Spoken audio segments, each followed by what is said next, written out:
Nueva jornada de torneos internacionales para los clubes chilenos. Por un lado Magallanes la pecheó contra la César Vallejo y por el otro Ñublense logró un triunfo histórico contra el Aucas de Ecuador. ¿Cómo le fue a los Diablos Rojos? Bueno, la verdad es que poco se podía esperar para esta Copa Libertadores con Ñublense. A pesar de que el año pasado fue uno de los equipos revelaciones, al pobre profe García le desmantelaron todo el equipo. Se le fueron sus figuras como Aravena, Guerra, Moya o Mateos, y ahora tenía que hacer lo que podía en esta Libertadores. Ese primer partido contra Racing fue bastante engañoso, la verdad. Se veía más para un empate. Contra Flamengo, nada que hacer, o sea, totalmente superado. Ni siquiera pasó la mitad de la cancha. Entonces contra Aucas era el rival con el que realmente se podía ver de qué estaba hecho este Ñublense.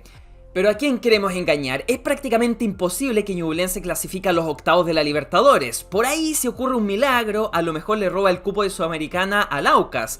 Pero igual, a pesar de todo, yo espero que Ñublense sí tenga una participación digna en esta Libertadores. Y por lo menos no se va a retirar con 0 puntos.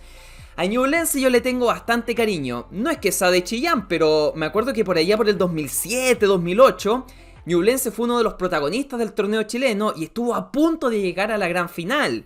También fue su debut en torneos internacionales jugando una Sudamericana. Me acuerdo porque yo fui a ver ese partido al Roa, al antiguo Roa de Concepción, en un partido que gana 1-0 con un gol de penal en el último minuto.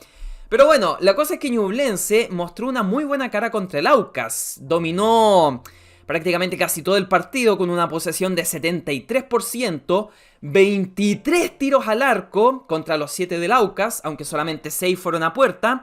Pero igual era bastante estresante ver este partido porque, a pesar de que Ñublense estaba dominando todas las líneas, el Aucas fue el que se pone en ventaja con el gol de Otero, un jugador que aquí en Chile lo recordarán. Entonces, por más que atacaba y atacaba Ñublense, el gol no salía. Y era desesperante porque es la misma historia de siempre. Jugar como nunca y perder los partidos. Entonces, todo tendría un cambio radical ya terminando el encuentro. Al minuto 80, el Pato Rubio, el incombustible Pato Rubio, que sigue jugando, le da el empate a Ñublense en un partido que estaba para el olvido hasta ese momento. Porque, como te digo, Ñublense atacaba, pero no podía concretar. Y el Aucas fue más certero. Y de ahí en más se vino con todo el Ñublense porque sabía que el empate de local contra el Aucas no le servía de nada. Y fue así como en el último minuto Andrés Vilches pone la ventaja para el equipo de los Diablos Rojos. 3 jugadores a destacar en este Ñublense. Por un lado tenemos a Cerezo, que se comió la banda derecha en el segundo tiempo, al Pato Rubio, que levantaba el equipo todo el rato para que fuera hacia adelante, y a Leiva, que logró controlar las acciones en la mitad del campo. Puntos bajos para mí: Aranguis, que ya prácticamente se le pasó la micro y no creo que vuelva a ser lo poco que destacó en su día. Rebolledo, que fue un muy punto bajo, sobre todo en ese primer tiempo donde Leiva lo mandaba en profundidad y no lograba destacar. Y por ahí Enríquez se esperaba un poco más. Tampoco es que el profe pueda aspirar a algo más en lo que es el segundo tiempo. Campuzano entró bien. Alex Valdés y Oyarzo, que están destacando en el torneo nacional. Por ahí la poca experiencia en torneos internacionales le puede pasar la cuenta. Y poco más de este Ñublense. Y en cuanto al Aucas, bueno, tomando en cuenta el partidazo que le hicieron a Flamengo, me sorprende que hayan jugado tan mal. O sea, no es que hayan jugado mal el equipo del profesor Farías, pero yo me esperaba un poquito más de intensidad. Por ahí desesperar un poquito más a la banda Ñublense, tomando en cuenta que ambos equipos son debutantes en esta Copa Libertadores. Pero bueno, va a estar bonito ese duelo para ver quién es el que va a Sudamericana. ¿O acaso ustedes creen que Aucas o Ñublense se puede meter en los octavos de la Libertadores? Así como Ñublense superó en todas sus líneas al Aucas de Ecuador, por otro lado, tuvimos un partido mucho más parejo en la Copa Sudamericana entre Magallanes y la César Vallejo de Perú. Un partido que tampoco es que le podíamos pedir mucho a Magallanes. Es el colista absoluto del torneo chileno, jugando muy mal en comparación a como lo hacía el año pasado. Y eso que es un equipo que te promedia 32 años de edad, o sea, una edad bastante avanzada. De ahí en más, la César Vallejo yo creo que vino creyéndose el cuento. Me dio la impresión eso cuando vi el primer tiempo. El equipo peruano creyó que podía ganarle este partido de visita a Magallanes, y así fue como lo estaba consiguiendo, porque se puso en ventaja. De ahí en más, Magallanes empató con un cabezazo de Berardo tras un córner y después con un autogol increíble del equipo peruano. Y así se fue 2-1 al descanso.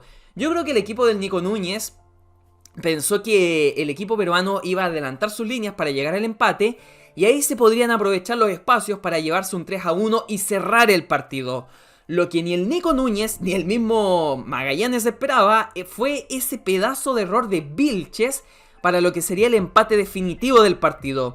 Y aquí quiero ser claro, o sea, todos sabemos que Vilches es un jugadorazo de experiencia en el torneo chileno y también tiene experiencia en copas internacionales, por lo tanto es extraño ese error que cometió.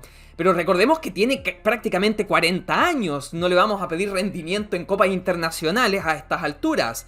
Hay muchos jugadores de Magallanes que no tienen el peso para jugar un torneo internacional, más allá que el equipo rival era un equipo peruano, sin desmerecerlo obviamente. Ya lo vimos en la segunda fecha cuando fue goleado por la Liga de Quito, prácticamente sin hacer nada. Por eso fue bastante extraño ese empate jugando con uno menos contra Botafogo, que daba para ilusionarse. Pero claramente yo creo que Magallanes va a privilegiar el mantenerse en primera división más allá de tratar de hacer algo en esta Copa Sudamericana. Porque ¿para qué estamos con cosas? Este empate no le sirve ni al chileno ni al peruano. Ambos equipos están prácticamente eliminados de la segunda ronda. Primero va a pasar Liga de Quito y segundo se va a robar ese puesto el Botafogo. Entonces, yo creo que a estas alturas el Nico Núñez y Magallanes tienen claro que a lo mejor van a tratar de cumplir en esta Copa Sudamericana, de terminar de la mejor manera posible, y de ahí se pueden enfocar en lo que es el torneo nacional para no descender. Jugadores destacables de Magallanes, te podría nombrar al mismo Berardo, que es más lateral que stopper, Villanueva, que no pudo hacer prácticamente nada, Zapata, que le puso entusiasmo en el segundo tiempo, el Pitu Contreras, que no sé por qué no es titular en este equipo, y sería poco más destacable. Un equipo que es simplemente un recuerdo de lo que fue el Magallanes del año pasado. Y ya veremos cómo va a terminar este año manteniéndose en primera o a lo mejor descendiendo. ¿Quién sabe?